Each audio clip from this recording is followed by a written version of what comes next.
তো এখন এই বন্দর অন্য অনেক দিক শেখ হাসিনার খারাপ, কিন্তু বন্দর যে উদ্যোগ নিয়ে গেল, ব্যবস্থাপনা নিয়ে গেল, এইটা আমরা শেখ হাসিনারটাকেই ভালো বলছি। মানে এইটা শেখ হাসিনারটা আমরা রাখতেছি।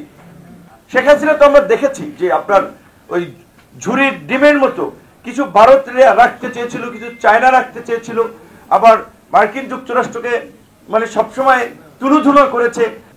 আমরা শেখ হাসিনা দেশ বিক্রি করে, দেশ ধ্বংস করে ফাঁসিবাদী ব্যবস্থা কায়েম করেছে, তার বিরুদ্ধে আন্দোলন করে হটাইলাম।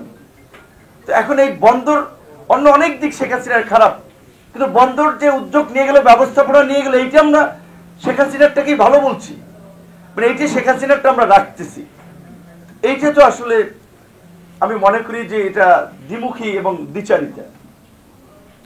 এইটা আমরা কোনোভাবেই আশা করি না। এবং হ্যাঁ, আপনি যদি ইন্টারন্যাশনাল কোনো প্রতিষ্ঠানকে দেন, আপনি ওপেন টেন্ডারে দেন, প্রতিযোগিতার মধ্যে দিয়ে আপনি কোনো প্রতিষ্ঠানকে চুজ করেন, একটা প্রতিষ্ঠানকে তো আপনি ডিপিএম মানে ডাইরেক্ট এইভাবে দেওয়া, যেটা শেখ হাসিনা দিয়ে গেছে। শেখ হাসিনা তো আমরা দেখেছি যে আপনার ওই ঝুড়ির ডিমের মতো কিছু ভারত রাখতে চেয়েছিল, কিছু চায়না রাখতে চেয়েছিল, আবার মার্কিন যুক্তরাষ্ট্রকে মানে সবসময় তুলুধুলো করেছে, আবার তাদেরকেও সালমান এফ রহমানকে দিয়ে ম্যানেজ করতে চেয়েছিল, সাবের হোসেন চৌধুরীদেরকে দিয়ে ম্যানেজ করতে চেয়েছিল। তারা তো ম্যানেজ করে থাকতে চেয়েছিল। আমরা তো চাই না বাংলাদেশকে বানরের রুটির মতো একটা ভাগ বাটোয়ারার ক্ষেত্র বানিয়ে কেউ এখানে ক্ষমতায় থাকবে, আবার কেউ ক্ষমতা গ্রহণ করবে। সেই কারণে আমরা পরিষ্কারভাবেই মনে করি বাংলাদেশের মানুষ, বাংলাদেশের সচেতন রাজনৈতিক দল, এখানে বিভিন্ন রাজনৈতিক দলের নেতৃবৃন্দ আছে, বিএনপি সহ সবাই বলছে, এমনকি সামরিক বাহিনীও বলছে যে বন্দর কিংবা করিডোরের মতো সিদ্ধান্ত এটা নির্বাচিত সরকার সিদ্ধান্ত গ্রহণ করবে বা এলে সিদ্ধান্ত হবে। সেই জন্য সামরিক বাহিনীকে ভিলেন বানানো হচ্ছে। যে সেনাবাহিনী 5ই অগস্টের পূর্বেই বলতে গেলে কার্যত ছাত্র জনতার আন্দোলনের পক্ষে একটা অবস্থান নিয়েছে, এবং রাজনৈতিক দলগুলো এখন সত্যি কথা বললে যে তোমার ওপেন প্ল্যাটফর্মের কথা তো বাইরে যাচ্ছে, সব মানুষ দেখতে পারবে, শুনতে পারবে।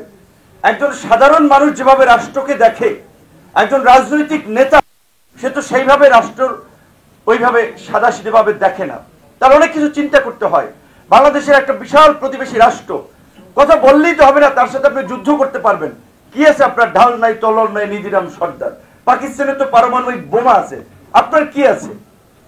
তাহলে আমাদের সেই ক্ষেত্রে যে কৌশলগত অবস্থানগুলো নেওয়ার প্রয়োজন, সেই ক্ষেত্রে এখন যে এই সরকারের অত্যন্ত যে দুর্বল ভিত্তি, দেশের মধ্যে 5ই অগস্ট কেন্দ্রিক একটা রাজনৈতিক ঐক্য তৈরি হলো, এখন সেটা নানান কারণে বিভাজন তৈরি হয়েছে। আর তৈরি হওয়াটা স্বাভাবিক, কারণ 5ই আগস্ট লক্ষ্য ছিল হাসিনাকে পতন ঘটানো। এখন হাসিনার পতন ঘটেছে, এখন সবাই যার যার পলিটিক্যাল আদর্শ নিয়ে, কর্মসূচি নিয়ে রাজনীতি করবে, স্বাভাবিকভাবেই সবাই ক্ষমতায় যেতে হবে। আমার দল না পারলেও নতুন দল হলে আমিও চাবো আমি ক্ষমতায় যাই। তো কাজে এখানে একটা প্রতিযোগিতা থাকবে। সেখানে আপনার এখন একেবারে চাইলেই আপনার আগের মতো আনকন্ডিশনাল ঐক্য এক জায়গায় দাঁড়িয়ে যাবে, ওইটা হবে না। এটা দুনিয়ার রীতি। তারপরেও যতটুকু মৌলিক বিষয় ঐক্যমতে পৌঁছানো যায় আমরা সেই চেষ্টাটি করব।